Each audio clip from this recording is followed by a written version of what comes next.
সকলকে শুভ সন্ধ্যা। আজকের ভিডিওটা শুরু হচ্ছে সন্ধ্যের থেকে। তোমাদের সাথে কোনোদিন শেয়ার করিনি, তো আজকে আমার সন্ধ্যে রুটিন হলো সন্ধ্যে দেওয়া দেখে মায়ের, তারপর ক্ষমা করো হে প্রভু রূপক সাহা লেখা এই উপন্যাসটা পড়া। আমি প্রায় 20 পাতা করে চেষ্টা করি এই উপন্যাসটা পড়ার।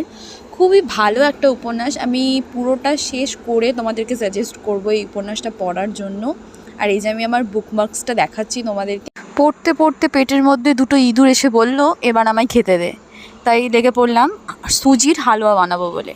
সাথে সাথে আলু কেটে, যারা ঝাল খাও তারা বেশি করে লঙ্কা দিয়ে এই যে লেগে পড়েছি সুজি বানানোর কাজে। আমার না বাদাম আলু দিয়ে সিম্পলভাবে সুজির হালুয়া খেতে দারুণ লাগে।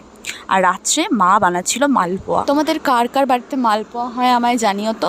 আমার বাড়িতে কিন্তু প্রায়ই হয়, দোকানের থেকেও ভালো আমার মা মালপোয়া বানাতে পারে।